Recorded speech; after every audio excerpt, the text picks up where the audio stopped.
Hello and good morning. I'm so excited. I actually got it this morning right on time.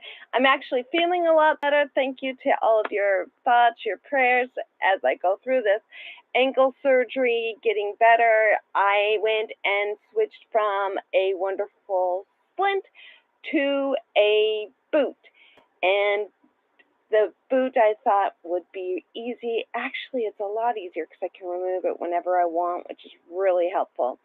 Anyhow, I have come to you today. Welcome to Fibro Friday and welcome to my channel, Scarlo's Studio, where we come to talk about fibro recovery. Yes, it is for real. Doesn't mean you get rid of it. It just means you get to live a low to no pain life because it never does disappear. And my whole strategy is that I love to work with women in particular, but I love to work with people who have fibromyalgia so that they can get out of bed and live a low to no pain life. So now that we have that cleared, I have a lot to share with you today. I have been approached by somebody and told that I was a hypochondriac. I was so surprised. A hypochondriac? Me?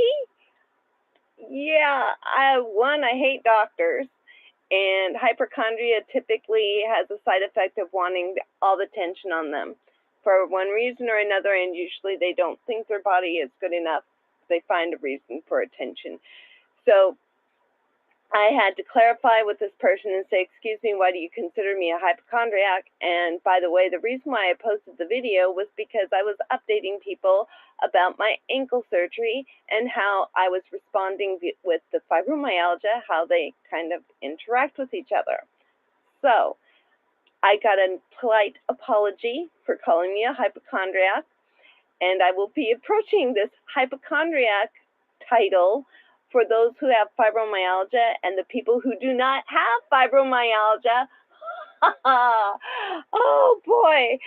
My statement is, until you have fibromyalgia, do not attack somebody with fibromyalgia because you really do not know how it feels. So my favorite statement as of late, because this ankle surgery has really helped me to reopen my eyes, and please do apologize. I do apologize about the shakiness of my computer. It is on my lap because I still can't get to my desk because I'm still unable to get to it with my foot the way it is. Anyhow, enough of me. My whole point was that I was describing to people as I got reminded about the fibromyalgia and the feelings, because I forgot, because remember, I have told people that I live a low to no pain life, and it's the truth.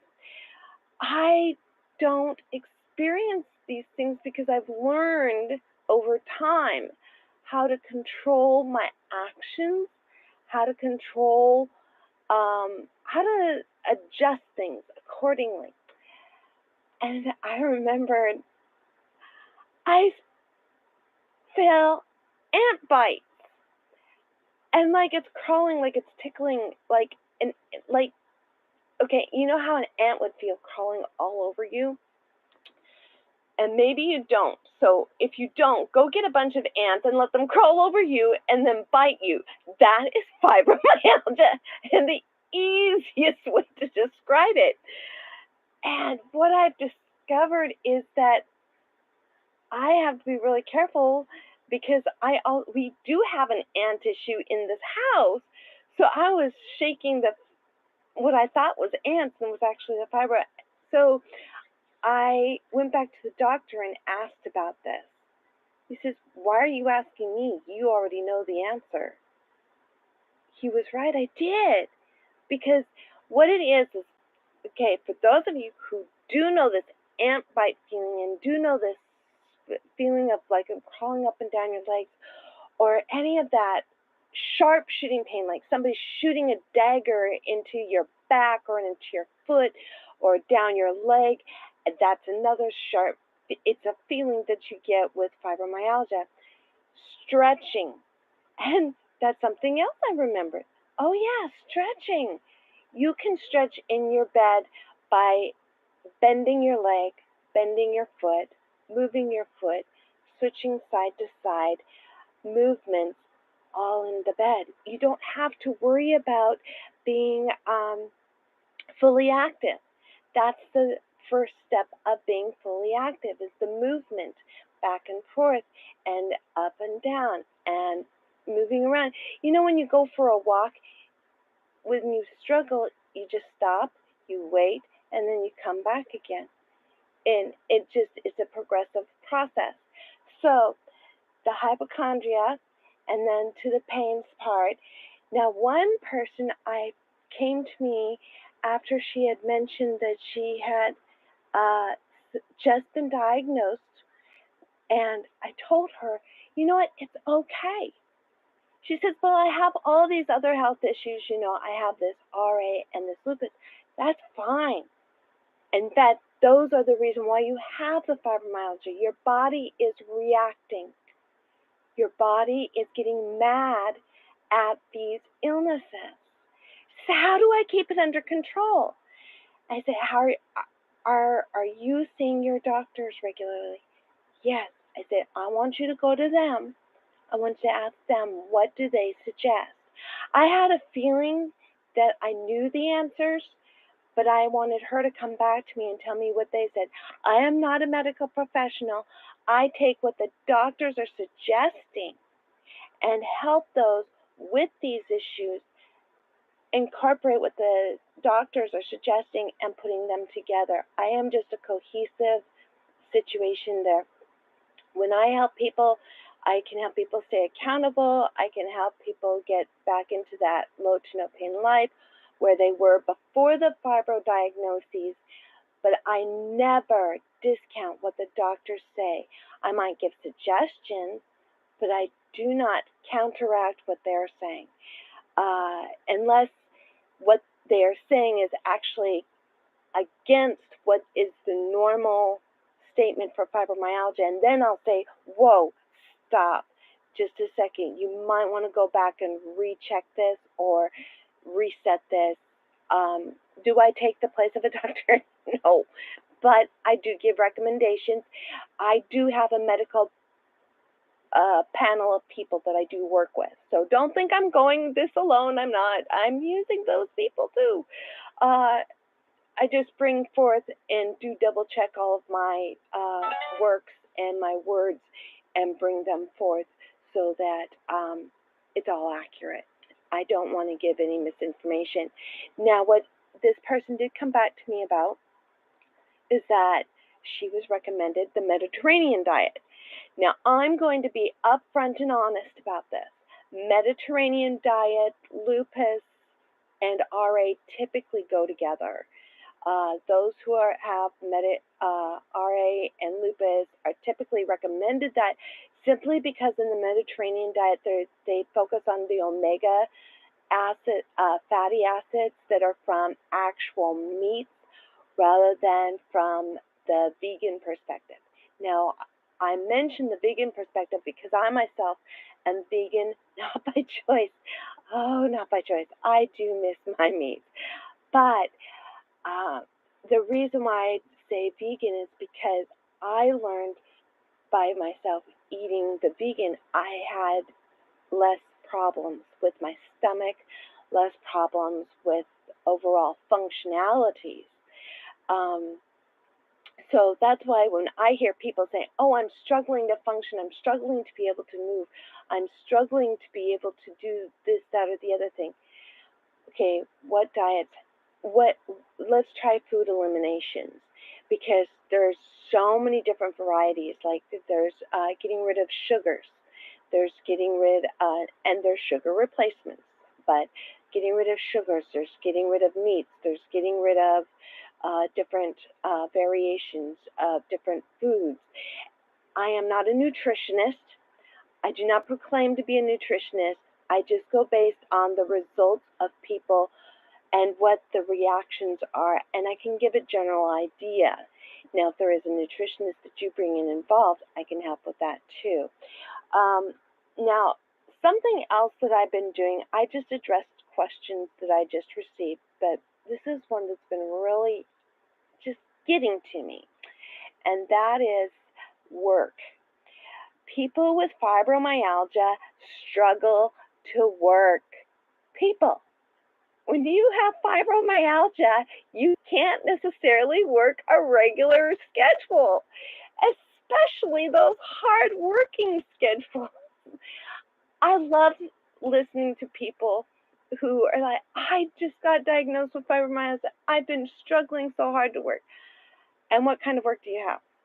Because 9 times out of 10, it is warehouse work, which is exceptionally difficult, very hard on the body, very hard to function. And fibromyalgia and warehouse work just don't mix. They're oil and water, people.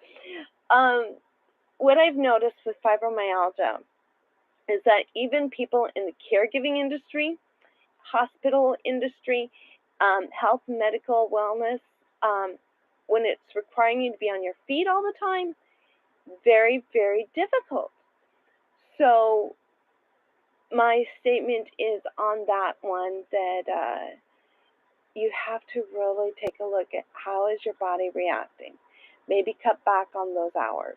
Maybe do adjustments. I have seen more and more fibromyalgia people going online and doing work from home. That is what I've been doing, in fact, for the last almost 10 days now.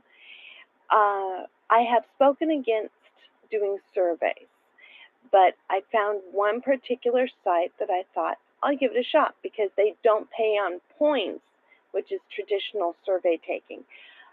They actually pay on cash, but there's different little hidden things. And I was going to share about it, but I'm going to recommend not doing surveys no matter what. Surveys just don't bring in the funds. Now, what I am doing, though, is I have this store that just opened. I don't know if I mentioned it last week because I was kind of in shock still. Now I'm in even more shock because I actually got it. I'm just like, oh my gosh. Anyhow, I fulfilled the order and everything, but I actually have an Etsy shop in honor of fibromyalgia awareness, because we really need to have a focus on it. And what is the whole point behind it? Uplift, encouragement, inspiration, motivation, anything to help us to be going forward into life and sharing, hey, I'm a person too. I like to enjoy with everybody else. I like to have fun with everybody else. I like to dance. I like to go out and party. I like to go out and be with friends. Okay, this is not all me, but I mean, a lot of people. I just actually addressed to one lady who said, I want to be able to go out and party with my friends. And I'm like, there's nothing wrong with that. There really isn't. It's a matter of knowing your limits, and then knowing, first of all, what is the instigator? For every person that has fibromyalgia, I have not found one yet where there's not an instigator. The instigator may be controlled or maybe not controlled, but it's a matter of clarity and acceptance and coming to terms with it. So this sometimes is easier said than done. But my whole point is that once you're able to gain that clarity, it's easier to be able to work and to be able to socialize and be able to be a part of the world again. So my whole thing is that I'm trying to do work from home type settings of finding different work from home jobs for people to help out with that, and I have had little to no success. I even worked with my business coach who does this, but for in general, I said, no, the majority of the work that you have found would not work for most of the people that I know who have fibromyalgia. They just wouldn't be able to function.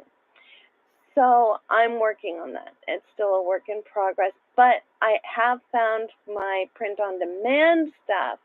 My print-on-demand work, I've discovered a lot of fun in it, and let me know in the comments below if you'd be interested. It would not be a live it would just be a post, you know, doing drop videos, so that you can review them on your own and see what the potentials are. In fact, the more I'm talking about it, I'm thinking I may just do it anyway, just to see and get your feedback. So if you've liked what information I've shared on this video, please hit the like button, subscribe, and comment below. I'd love to hear from you. I have posted my free ebook that I have for 5 ways to reduce stress. And it's geared towards fibromyalgia. However, other people have found benefit from it too. So just thought I would share with that. And otherwise, I love being able to share my updates today. I've always thought I would go 30 minutes, but I haven't yet. And it's kind of cool, actually. I like just being to the point. This is what it's all about. So until next time, feel free to drop questions. My email, if you have any questions, it's in the description below. fibrorecoveryisreal@gmail.com.